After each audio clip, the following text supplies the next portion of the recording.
Hi guys, welcome again. My name is 𝐸𝐚𝐬, the presenter from our 𝐸𝐚𝐬 Network. Welcome again to this show, it's 𝐸𝐚𝐬 with Dr. Cynthia. Hi. Thank you guys for your constant views. Thank you guys for constant likes and comments on videos. Thank you so much. We appreciate you. And as we promised, that for every Fridays in April, we'll be dishing out content on 𝐸𝐚𝐬. And we still have Dr. Cynthia with us in the studio. So today we will be talking about binocular vision dysfunction. I've been talking about refractive error before now. I've actually told you the effect, the meaning of refractive error, the effect, the symptoms, the solutions to this error. And today we will be linking it up with binocular vision dysfunction because there's actually a correlation between both. So today our professional optometrist is still here with us and she's going to be enlightening us on this topic. We'll be right back. Let's take a short break.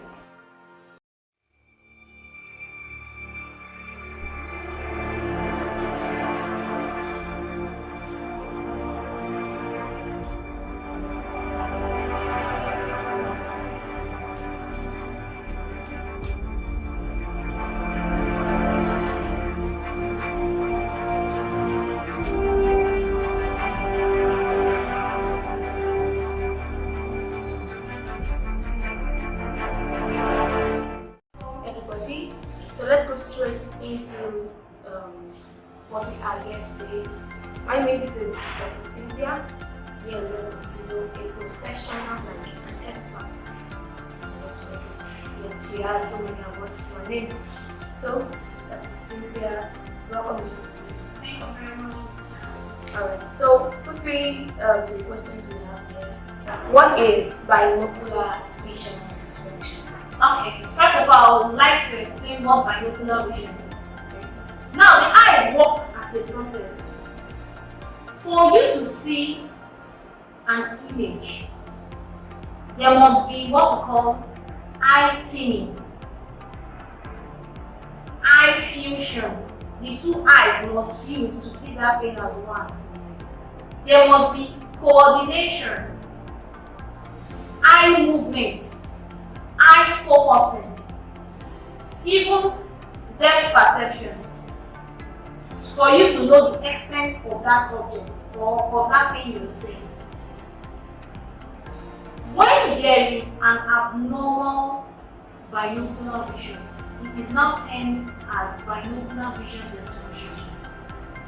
Binocular vision is the alignment of the eyes to produce a clear, focused image to the brain.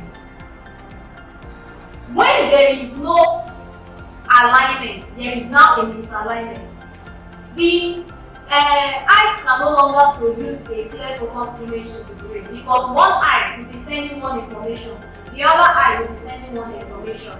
That's two different information that is being sent to the brain and it will not appear clear. Now, there are children we see we call half-past eye. Half-past eye is termed crossed eye or also known as strabismus. It is also a form of binocular vision dysfunction.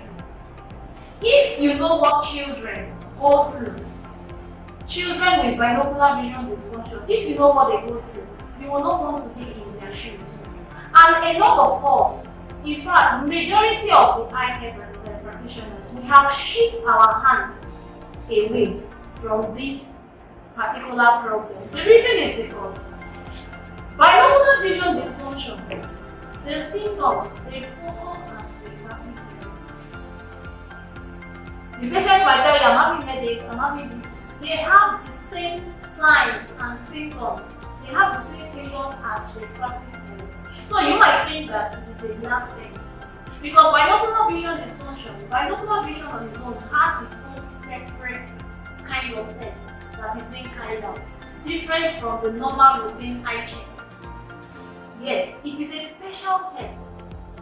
And we at Wing Vision, this is where we love to explore ourselves. Because we meet these children, we see them all the time, we come in contact with them, and we don't fail to help them.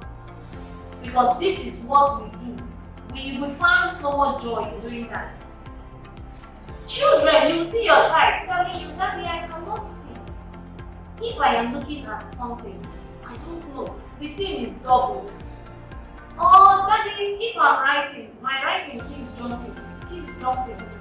I cannot even focus on." You say you are playing. It's because your friends are doing same thing. That's why you are forming it. The child is not forming. Some things are going on with the child.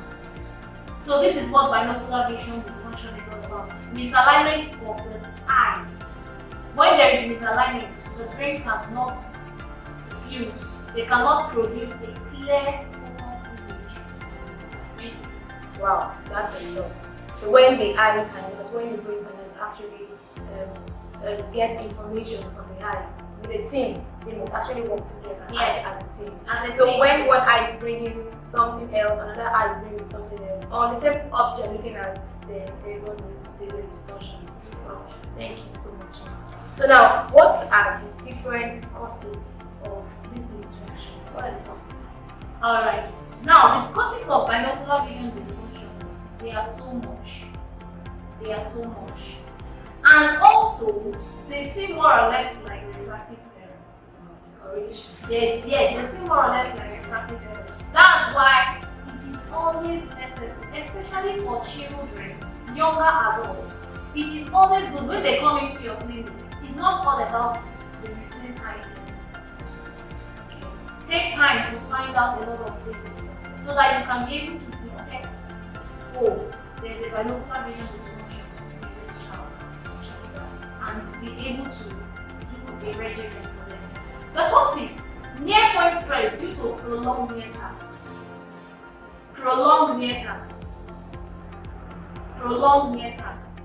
Poor general hygiene, poor general health, chronic fatigue syndrome, bad flu, even medications. Your antihistamine, your Ritalins, they can be a cause of binocular vision dysfunction. High degree of long-sightedness. Remember I said during refractive error, I said that uncorrected refractive error can lead to some form of binocular vision dysfunction. And here we are, a high degree of long-sightedness, a high degree of hyperopia. Refractive error, especially anisometropia. Now, what anisometropia means? It's the two eyes, one eye, they have different refractive power. So, one eye can be +6, the other eye can be +1. Wow. Yes. Difference. Yes, there is a difference in the power.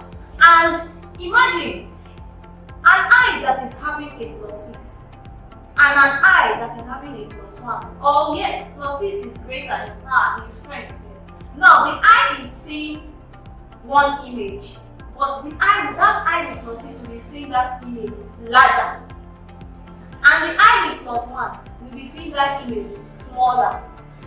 And one thing is, we have what we call different grades of anisometropia. Now, the difference between the two powers is 5. Now, how can the brain fuse such an image? Nystagmus. You see some people that have jerky eyes, their eyes will just be blinking this way. Non-stop. They can't control it. Cerebral palsy, brain injury, neurologic disorder, stroke, even facial asymmetry. Sometimes you see some people, one eye is higher than the other. Sometimes they are born with it. These and many more are some of the causes of binocular vision. So that means if they are born with it, that means that it can be genetic. Yes, it can, definitely. Wow. So there are so many causes of binocular vision dysfunction. I guess the main thing that we need to do is just to regularly check our eye. Go to the clinic and they check your eye, you're able to know if you're actually suffering from it. Because even those things that our doctor actually mentioned, talking about the care of the eye itself, how you care for the eye. If you don't care for the eye well, it can actually lead to make you be at risk of having this binocular vision dysfunction. Thank you. Alright, thank you so much, ma. Thank you so much.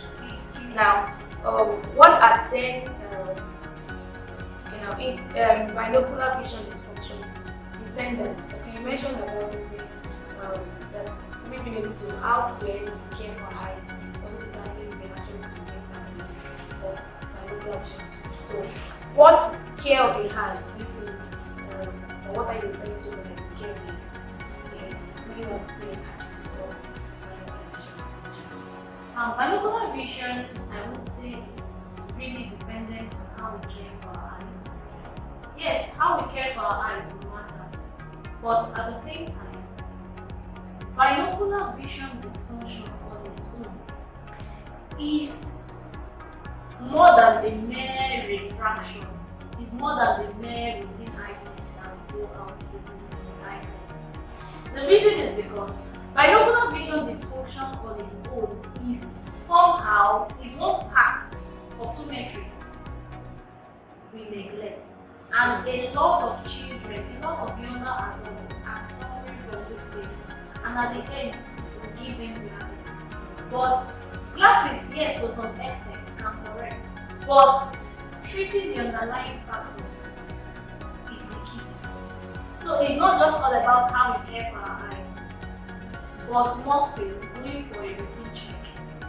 Not just going for a check.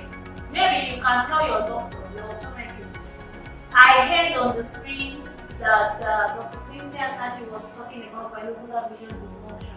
Please, I want you to check my eyes if I have binocular vision dysfunction. So maybe you are now the one to put your optometrist in check. Yes, it's necessary. So that's why if you put alcohol, you need to wash down to main vision because they actually have the experience. You need to actually give you the solution in your eyes. Alright, next, before we go to the next question, let's take a quick break. When we come back, we'll wrap it up.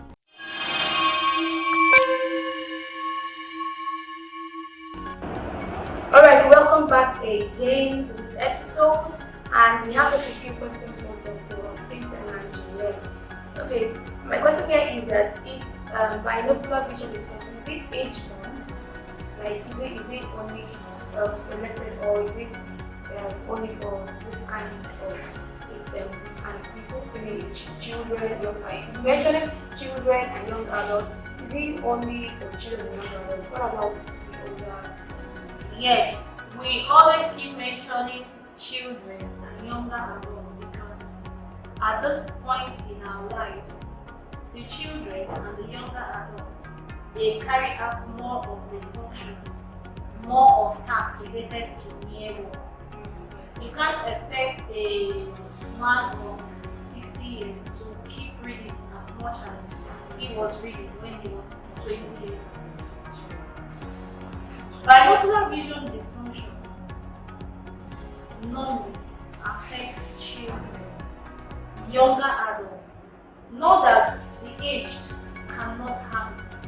They can have it, but the therapy might not really be so effective as compared to the children and younger adults.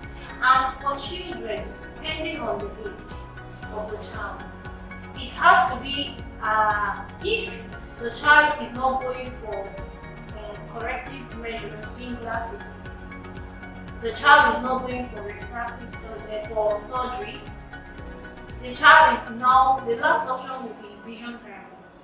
And for vision therapy to take full effect, which is what we do here at Win Vision, for it to take full effect, the child must be somebody that communicates well, like the child has grown up to at least 6, 7, 8 years of age, so that he or she can be able to understand this is this, this is this. But it doesn't work well for children below that age, except the child, they will do the other measures.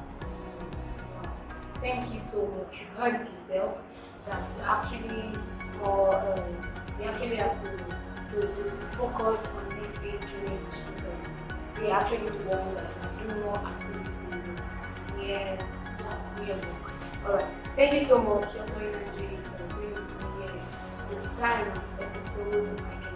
𝐤𝐴𝐚. Alright, so we'll meet you again next week. If you have questions, please do well to drop your questions, suggestions, and everything in the comment section below. To be coming your way again next week, I want you to check your eye. Alright, bye.